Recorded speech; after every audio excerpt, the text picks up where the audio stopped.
He was standing in line at the grocery store, the fluorescent lights humming overhead, when everything shifted. The hold-your-place hum of people waiting turned into a simmering tension. Inside him, I just watched some guy casually cut right in front of a couple of elderly folks seated in the designated priority lane. These seats were for them senior citizens, people with disabilities reserved and respected.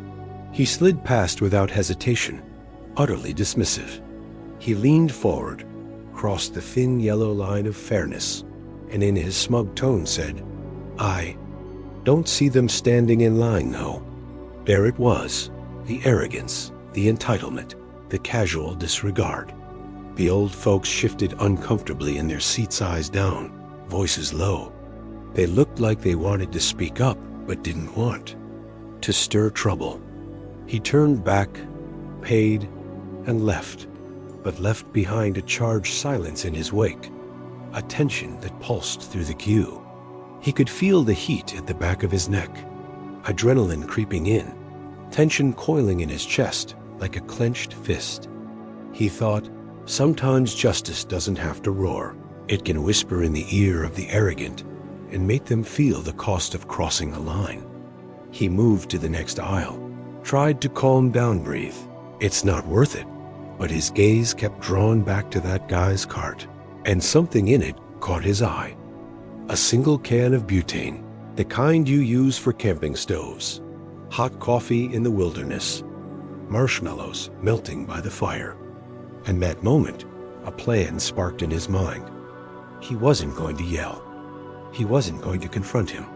He would take, in his own calm way, what he deserved. A small, perfect act of poetic justice. He let time slip, watched him load up camping gear, sleeping bag, paper plates, noodles, matches, portable stove, and his nerves sharpened.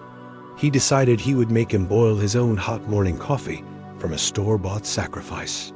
The guy wandered off chasing more items, phone glued to, his ear blabbering, the usual arrogance. The perfect distraction. He slid over silently, leaned in, and with the smooth motion of a practiced hand, plucked the can of butane from the stranger's cart and dropped it into his own. His heart thundered, just the tiniest rush. No drama, no shouting, just silence. He watched the man check out, card swipe, receipt print, and then he walked out the door, hot coffee blazing in his mind. Outside in the parking lot, he paid for both carts, his groceries and that single can belonging to the man's camping setup. He box-ticked justice. He paid, turned, and walked away. Meanwhile, that man would head to his campsite later, bragging about his efficiency, while he, without coffee, stared helplessly at his scorched stove, crunchy instant noodles, cold morning air biting at his teeth, and the bitter taste of consequences for crossing a line. And somewhere along the tree line, this stranger would hopefully sip the cold awareness of being outplayed. He'd probably call himself smart, but today his lack of awareness made him the butt of his own prank. And somewhere deep down, he might even regret underestimating a quiet bystander. Because justice isn't always a scream, it can be a whisper in your cart.